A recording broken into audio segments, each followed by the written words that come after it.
পৌষ মাসে ভুলেও এই দিন তুলসী গাছে জল দেবেন না। তুলসী গাছে জল দেওয়ার নিয়ম। জয় শ্রীকৃষ্ণ, রাধে রাধে, জয় মা লক্ষ্মী। নমস্কার বন্ধুরা, কৃষ্ণকথার নতুন একটি পর্বে আপনাদের স্বাগত জানাই। আশা করছি আপনারা সকলে ভগবানের কৃপায় ভালো আছেন এবং সুস্থ আছেন। সনাতন ধর্মাবলম্বীদের কাছে প্রতিটি মাসই কোনো না কোনো বিশেষ মাহাত্ম্য বহন করে, কিন্তু পৌষ মাস তার নিজস্ব বৈশিষ্ট্যে অনন্য। এই মাসটিকে বলা হয় লক্ষ্মীর মাস এবং এটি ভগবান শ্রীকৃষ্ণেরও অত্যন্ত প্রিয় একটি মাস। শীতকালের এই স্নিগ্ধ সময়ে প্রকৃতিতে যেমন এক প্রশান্ত ভাব বিরাজ করে, তেমনি আধ্যাত্মিক জগতেও এই সময়টি ভক্তি ও সমর্পণের জন্য শ্রেষ্ঠ বলে বিবেচিত হয়। আর যেখানে শ্রীহরি বা নারায়ণের আরাধনার প্রসঙ্গ আসে, সেখানে দেবী তুলসীর উপস্থিতি অনিবার্য। হিন্দু ধর্মে তুলসী শুধুমাত্র একটি উদ্ভিদ বা ভেষজ গাছ নয়, তিনি সাক্ষাৎ দেবী, তিনি বৃন্দা। স্কন্দপুরাণে বলা হয়েছে, তুলসী পাতা ছাড়া ভগবানের পূজা কখনোই সম্পূর্ণ হয় না। তাই প্রতিটি সনাতন গৃহস্থের বাড়িতে তুলসী মঞ্চের উপস্থিতি লক্ষ্য করা যায়। বিশেষ করে অগ্রহায়ণ মাসে তুলসী দেবীর আরাধনা করলে অশ্বমেধ যজ্ঞের সমান ফল লাভ হয় বলে বিশ্বাস করা হয়। তবে কেবল গাছ লাগালেই দায়িত্ব শেষ হয়ে যায় না। এই পবিত্র উদ্ভিদের পরিচর্যা ও সেবার ক্ষেত্রে রয়েছে কঠোর শাস্ত্রীয় অনুশাসন, যা না মানলে হিতে বিপরীত হতে পারে। অনেকে ভক্তি ভরে পূজা করলেও অজান্তেই এমন কিছু ভুল করে বসেন, যা সংসারে অমঙ্গল ডেকে আনে। তাই আজকের এই আলোচনায় আমরা তুলসী সেবার প্রতিটি দিক অত্যন্ত খুঁটিনাটিভাবে বিশ্লেষণ করব, যাতে আপনার ভক্তি সঠিক পথে পরিচালিত হয়। তাই আজকের ভিডিওটি খুব গুরুত্বপূর্ণ হতে চলেছে। মূল পর্বে যাওয়ার আগে আমার সকল দর্শক বন্ধুদের কাছে একটা অনুরোধ থাকবে, দয়া করে ভিডিওটি সম্পূর্ণ মনোযোগ সহকারে দেখবেন। যদি ভালো লাগে তাহলে অবশ্যই একটা লাইক করবেন, আর কমেন্টে ভক্তি ভরে লিখবেন, জয় শ্রীকৃষ্ণ, রাধে রাধে। আমাদের চ্যানেলটিকে সাবস্ক্রাইব করে পাশে থাকা বেল বাটনটি অন করে রাখবেন। তো চলুন শুরু করা যাক আজকের আলোচনা। তুলসী গাছে জল দেওয়াকে অনেকেই একটি সাধারণ নিত্যকর্ম মনে করেন, কিন্তু শাস্ত্রমতে এটি একটি বিশেষ আধ্যাত্মিক প্রক্রিয়া বা সাধনা। এই সাধনার প্রথম ধাপই হল নিজেকে শুদ্ধ করা। সকালে ঘুম থেকে উঠে স্নান না করে এবং পরিষ্কার বস্ত্র পরিধান না করে কখনোই তুলসী মঞ্চের কাছে যাওয়া উচিত নয়। মনে রাখবেন, অপবিত্র অবস্থায় দেবীকে স্পর্শ করা বা জল দেওয়া মহাপাপ। স্নানের পর শুদ্ধ চিত্তে 1 ঘটি জল নিয়ে তুলসী তলায় যেতে হয়। এখন প্রশ্ন হল, জল দেওয়ার পাত্রটি কেমন হওয়া উচিত?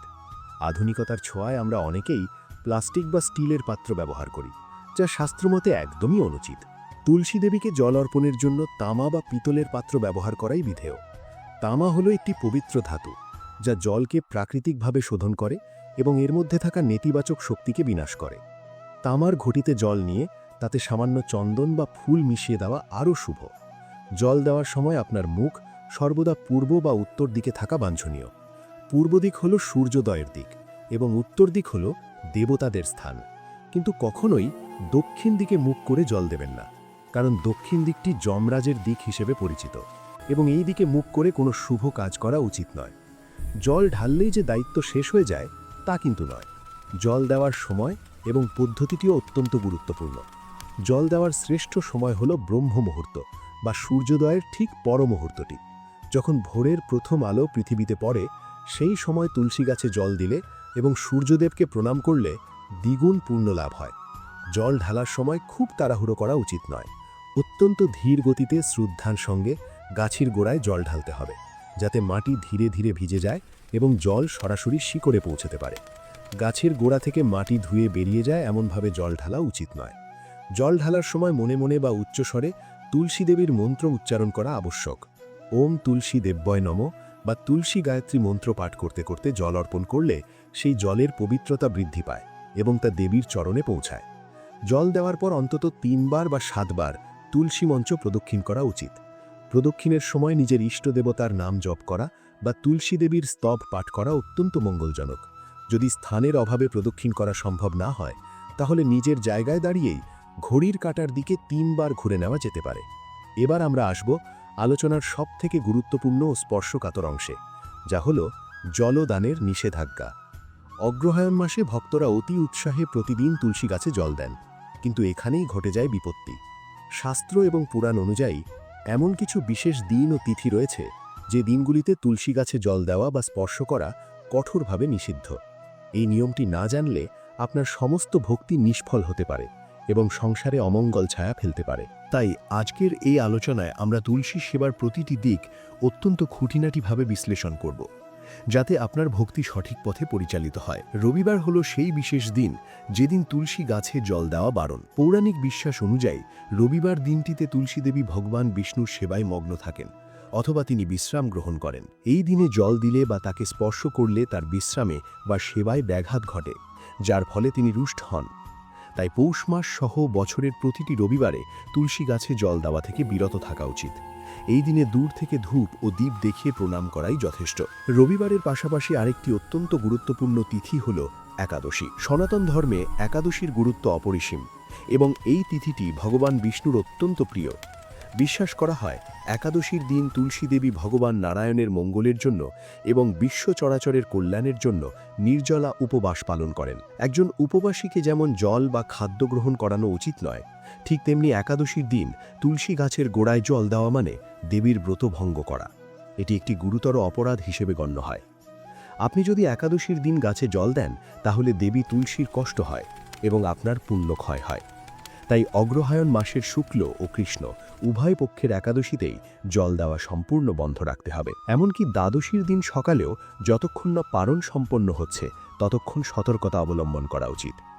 এছাড়া সূর্যগ্রহণ এবং চন্দ্রগ্রহণের সময়ও তুলসী গাছে জল দেওয়া বা স্পর্শ করা বারণ। গ্রহণের সময় পরিবেশের শক্তি নেতিবাচক থাকে, তাই এই সময় গাছকে বিরক্ত না করাই শ্রেয়। অমাবস্যা পূর্ণিমা তিথিতেও অনেক স্থানে জল দেওয়ার বিষয়ে সতর্কতা মানা হয়। বিশেষ করে সূর্যাস্তের পর তো প্রশ্নই ওঠে না। মনে রাখবেন, সন্ধেবেলা হলো তুলসী দেবীর শয়নের সময়।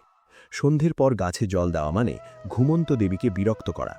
তাই সূর্যাস্তের পর কেবল প্রদীপ জ্বালানোই বিধেয়। জল দেওয়ার মতোই তুলসী পাতা তোলার ক্ষেত্রেও রয়েছে কড়া বিধিনিষেধ। পূজার প্রয়োজনে পাতা তুলতেই হয়, কিন্তু তারও একটি নির্দিষ্ট সময় এবং পদ্ধতি আছে। অকারণে বা বিনা প্রয়োজনে কখনোই তুলসী পাতা ছেঁড়া উচিত নয়। পাতা তোলার আগে হাত জোর করে দেবীর কাছে অনুমতি প্রার্থনা করা উচিত। রবিবার, একাদশী, দ্বাদশী, সংক্রান্তি, অমাবস্যা, পূর্ণিমা এবং যে কোনো দিন সন্ধ্যের পর তুলসী পাতা ছেঁড়া মহাপাপ। এই দিনগুলিতে পাতা ছিঁড়লে বিষ্ণু পূজা নিষ্ফল হয়। তাই পূজার জন্য প্রয়োজনীয় পাতা আগে থেকেই তুলে রাখা উচিত। তুলসী পাতা বাসি হলেও তার পবিত্রতা নষ্ট হয় না, তাই আগের দিন তোলা পাতা ধুয়ে অনায়াসেই পরের দিনের পূজায় ব্যবহার করা যায়। পাতা তোলার সময় কখনোই নখ ব্যবহার করবেন না।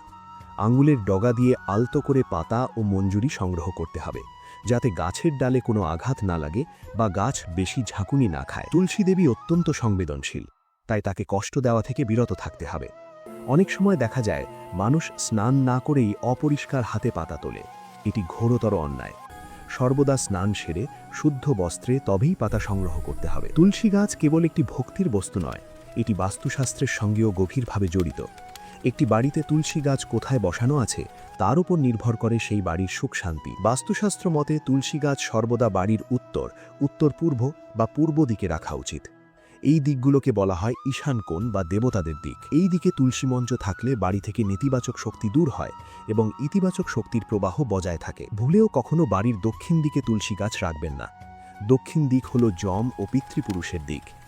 এই দিকে তুলসী গাছ রাখলে বা জল দিলে সংসারে অশান্তি, রোগ ব্যাধি এবং আর্থিক ক্ষতি হতে পারে। তুলসী মঞ্চ সর্বদা মাটি থেকে কিছুটা উঁচুতে তৈরি করা উচিত, যাতে গাছের পবিত্রতা বজায় থাকে। খেয়াল রাখতে হবে যেন ঝাড়ু, জুতো, স্যান্ডেল বা কোনো আবর্জনা তুলসী মঞ্চের সংস্পর্শে না আসে। মঞ্চের চারপাশ সবসময় পরিষ্কার পরিচ্ছন্ন রাখা একান্ত কর্তব্য। অগ্রহায়ণ মাসে যদি আপনি নতুন তুলসী গাছ লাগাতে চান, তাহলে বৃহস্পতিবার বা শুক্রবার দেখে শুভ মুহূর্তে তা রোপণ করা উচিত। কার্তিক ও অগ্রহায়ণ মাসে তুলসী রোপণ করা অত্যন্ত পুণ্যের কাজ। তুলসী গাছের আরেকটি গুরুত্বপূর্ণ দিক হল মঞ্জুরি। গাছে যখন মঞ্জুরি আসে তখন তা দেখতে খুবই সুন্দর লাগে, কিন্তু শাস্ত্র বলছে গাছে অতিরিক্ত মঞ্জুরি রাখা উচিত নয়। মঞ্জুরি হলো গাছের জন্য এক প্রকার ভার বা বোঝা। দেবী তুলসী চান তার এই বোঝা লাঘব হোক, তাই মঞ্জুরি একটু বড় হয়ে পেকে গেলেই তা ভক্তি ভরে তুলে নেওয়া উচিত এবং ভগবান বিষ্ণু বা শ্রীকৃষ্ণের চরণে অর্পণ করা উচিত। এতে দেবী প্রসন্ন হন এবং গাছটিও সতেজ থাকে। মঞ্জুরি তোলার সময়ও সেই একই নিয়ম প্রযোজ্য যা পাতা তোলার ক্ষেত্রে মানা হয়। অর্থাৎ নিষিদ্ধ দিনগুলিতে মঞ্জুরি তোলা যাবে না। অগ্রহায়ণ মাসে নতুন ধানের শীষের সঙ্গে তুলসী মঞ্জুরি দিয়ে নবান্ন বা বিশেষ পূজা করার রীতি গ্রাম বাংলায় আজও প্রচলিত আছে। তবে মঞ্জুরি তোলার সময় খুব সাবধানে তুলতে হবে, যাতে গাছের মূল কাণ্ডে কোনো আঘাত না লাগে। অনেক সময় দেখা যায় পর্যাপ্ত যত্ন নেওয়া সত্ত্বেও তুলসী গাছ শুকিয়ে যায়। বাড়িতে মরা বা শুকনো তুলসী গাছ রাখা বাস্তুমতে অশুভ লক্ষণ। এটি দারিদ্র্য ও দুঃখের ইঙ্গিত বহন করে। যদি দেখেন গাছটি পুরোপুরি শুকিয়ে গেছে, তবে সেটিকে অবহেলায় ফেলে রাখবেন না বা যেখানে সেখানে ফেলে দেবেন না। শুকনো গাছটি সসম্মানে তুলে কোনো পবিত্র নদী, পুকুর বা জলাশয় বিসর্জন দেওয়া উচিত। যদি কাছাকাছি কোনো জলাশয় না থাকে, তবে বাড়ির কোনো পবিত্র কোণে গর্ত করে সেখানে পুঁতে দিতে পারেন, যাতে কারো পা না লাগে। গাছটি সরানোর পর সেই স্থানে যত দ্রুত সম্ভব নতুন একটি সতেজ তুলসী চারা রোপণ করা উচিত। অগ্রহায়ণ মাসে তুলসী গাছ শুকিয়ে যাওয়াকে বিশেষ সতর্ক বার্তা হিসেবে দেখা হয়, তাই এই মাসে গাছের জল ও রোদের দিকে বাড়তি নজর দেওয়া প্রয়োজন। অতিরিক্ত জল বা তীব্র রোদ উভয়ই গাছের জন্য ক্ষতিকর হতে পারে, তাই আবহাওয়া বুঝে সেবা করা উচিত। অনেকেই মনে করেন তুলসী অত্যন্ত পবিত্র, তাই যে কোনো দেবতার পূজাতেই এটি ব্যবহার করা যায়। এটি একটি বিশাল ভুল ধারণা। বিশেষ করে ভগবান গণেশ ও দেবাদিদেব মহাদেবের পূজায় তুলসীর ব্যবহার নিয়ে কড়া বিধিনিষেধ রয়েছে। পৌষ মাসে তুলসী সেবা করার পাশাপাশি এই নিয়মটি জানা অত্যন্ত জরুরি, নতুবা আপনার পূজা বিফলে যেতে পারে। নিচে এই বিষয়টি বিস্তারিতভাবে গল্পের আকারে আলোচনা করা হলো। গণেশ ও শিব পূজায় তুলসীর ব্যবহার কেন নিষিদ্ধ? এক অজানা পৌরাণিক অধ্যায়। তুলসী পাতা ছাড়া যেমন শ্রী বিষ্ণু বা নারায়ণের পূজা অসম্পূর্ণ, ঠিক তেমনি এমন কিছু দেবতা আছেন যাদের পূজায় তুলসী পাতা ব্যবহার করা শাস্ত্রীয়ভাবে নিষিদ্ধ। এর মধ্যে সর্বাগ্রে আসে সিদ্ধিদাতা গণেশের নাম। আমরা প্রায়শই সব দেবতাকে একই মনে করে ভুলবশত গণেশ পূজায় তুলসী পাতা দিয়ে ফেলি, যা পুরাণ মতে একটি অপরাধ। ব্রহ্মবৈবর্ত পুরাণে এ বিষয়ে একটি চমৎকদ উপাখ্যান বা কাহিনী বর্ণিত আছে। পৌরাণিক কাহিনী অনুসারে একদা দেবী তুলসী গঙ্গা নদীর তীরে ভ্রমণ করছিলেন। সেই সময় তিনি দেখতে পান যে তরুণ এবং অত্যন্ত তেজস্বী বিনায়ক গণেশ সেখানে গভীর ধ্যানে মগ্ন আছেন। গণেশের রূপ এবং শান্ত ভাব দেখে দেবী তুলসী মোহিত হন এবং তার প্রতি আকৃষ্ট হন। দেবী তুলসী তখন গণেশের ধ্যান ভঙ্গ করেন এবং তার কাছে বিবাহের প্রস্তাব দেন। কিন্তু ভগবান গণেশ নিজেকে আজীবন ব্রহ্মচারী রাখার সংকল্প করেছিলেন, তাই তিনি বিনীতভাবে তুলসীর বিবাহের প্রস্তাব প্রত্যাখ্যান করেন। প্রত্যাখ্যাত হয়ে দেবী তুলসী অত্যন্ত ক্রুদ্ধ হন এবং রাগের বশবর্তী হয়ে গণেশকে অভিশাপ দেন যে তার একটা নয় বরং দুটি বিবাহ হবে। এই অভিশাপ শুনে গণেশও পাল্টা অভিশাপ দেন যে তুলসীর বিবাহ হবে এক অসুরের সঙ্গে। পরবর্তীতে এই অভিশাপ ও পাল্টা অভিশাপের ফলেই তুলসীর বিবাহ হয় শঙ্খচূড় নামক অসুরের সঙ্গে এবং পরে তিনি উদ্ভিদ রূপে জন্ম নেন। সেই ঘটনার পর থেকেই ভগবান গণেশ ঘোষণা করেন যে তার পূজায় কখনোই তুলসী পাতা ব্যবহার করা হবে না। তাই আজও গণেশ পূজায় বা গণেশ চতুর্থীতে দূর্বা ঘাস আবশ্যিক হলেও তুলসী পাতা কঠোরভাবে বর্জনীয়। যদি কেউ ভুলবশত গণেশকে তুলসী অর্পণ করেন, তবে তিনি গণেশের বিরাগ ভাজন হন বলে বিশ্বাস করা হয়। গণেশের পাশাপাশি দেবাদিদেব মহাদেবের পূজাতেও সাধারণত তুলসী ব্যবহার করা হয় না। এর পেছনেও রয়েছে একটি গভীর পৌরাণিক ট্র্যাজেডি।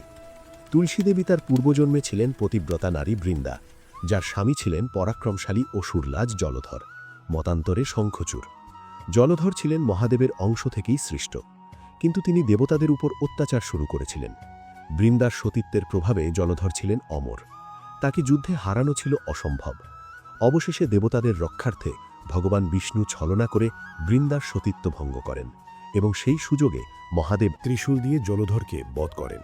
যেহেতু মহাদেব বা শিব তুলসী দেবীর তৎকালীন বৃন্দার স্বামীকে হত্যা করেছিলেন, তাই তুলসী দেবী মহাদেবকে নিজের আরাধনা থেকে বাদ দিয়েছিলেন। এই কারণে শিবলিঙ্গে সাধারণত বেলপাতা অর্পণ করা হয়, কিন্তু তুলসী পাতা দেওয়া হয় না। তবে কিছু বিশেষ তিথিতে বা বিশেষ প্রসাদ তৈরির ক্ষেত্রে বা কার্তিক মাসে শিবের ওপর তুলসী মঞ্জুরি দেওয়ার কিছু শিথিল নিয়ম কোনো পুরাণে পাওয়া যায়, কিন্তু সাধারণ নিত্য পূজায় শিবকে তুলসী দেওয়া থেকে বিরত থাকাই শ্রেয়। অন্যদিকে দেবী দুর্গা বা মা কালীর পূজাতেও তুলসী পাতার ব্যবহার সচরাচর রাখা যায় না। শাক্ত ধর্মে বা দেবী পূজায় জবা ফুল ও বেলপাতার প্রাধান্যই বেশি। তুলসী প্রধানত বৈষ্ণবীয় আচারের প্রতীক। তবে এর সম্পূর্ণ বিপরীত চিত্র দেখা যায় ভগবান বিষ্ণু, শ্রীকৃষ্ণ, রামচন্দ্র বা নারায়ণের পূজায়। পদ্মপুরাণে বলা হয়েছে, গঙ্গা যেমন সমস্ত নদীর মধ্যে শ্রেষ্ঠ, তেমনি তুলসী সমস্ত পত্রপুষ্পের মধ্যে শ্রেষ্ঠ। ভগবান বিষ্ণু স্পষ্ট জানিয়েছেন যে লক্ষ লক্ষ স্বর্ণমুদ্রা বা বহুমূল্য রত্ন দিয়ে পূজা করলেও তিনি ততটা সন্তুষ্ট হন না যতটা তিনি সন্তুষ্ট হন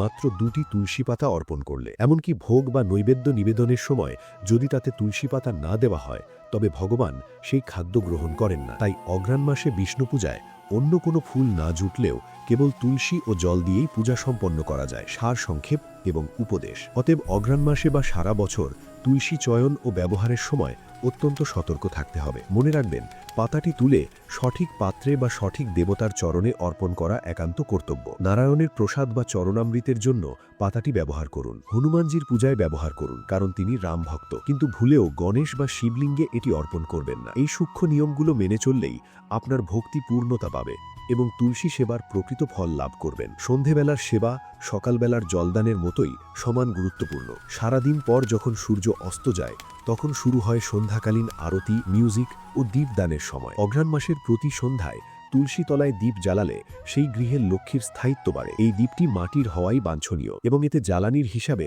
গাওয়া ঘি ব্যবহার করা সবথেকে উত্তম। যদি ঘি সম্ভব না হয় তবে তিলের তেল ব্যবহার করা যেতে পারে। দীপটি এমনভাবে রাখতে হবে যাতে আগুনের শিখা বা তাপ গাছের পাতায় না লাগে। সন্ধেবেলায় দীপ জ্বালানোর সময় শঙ্খধ্বনি দেওয়া ও উলুধ্বনি দেওয়া অত্যন্ত শুভ। এই ধ্বনিতে বাড়ির নেতিবাচক শক্তি দূর হয়ে যায়। মনে রাখবেন, সন্ধেবেলায় কোনোভাবেই গাছে জল দেওয়া বা স্পর্শ করা যাবে না। এই সময় দেবী বিশ্রামে যান, তাই দূর থেকে কেবল ভক্তি ভরে প্রণাম করাই বিধেয়। শাস্ত্রে বলা হয়েছে, যে বাড়িতে নিয়মিত সন্ধেবেলায় তুলসীতলায় দীপ জ্বলে সেই বাড়িতে অকাল মৃত্যু বা বড় কোনো বিপদ সহজে প্রবেশ করতে পারে না এবং যমরাজ সেই গৃহের দিকে দৃষ্টি দেন না। নারীদের ক্ষেত্রে তুলসী সেবার কিছু বিশেষ নিয়ম রয়েছে যা অবশ্যই মানা উচিত। ঋতুচক্র বা মাসিকের সময় নারীদের শরীর শাস্ত্রমতে অশুদ্ধ থাকে। এই অবস্থায় দেবদেবীর পূজা বা স্পর্শ নিষিদ্ধ। তাই এই কয়েকদিন নারীদের তুলসী গাছে জল দেওয়া, স্পর্শ করা বা পূজা অর্চনা করা থেকে বিরত থাকা উচিত। এই সময়গুলোতে পরিবারের অন্য কোনো সদস্যের মাধ্যমে সেবা চালিয়ে যেতে পারেন। তবে মনে রাখবেন,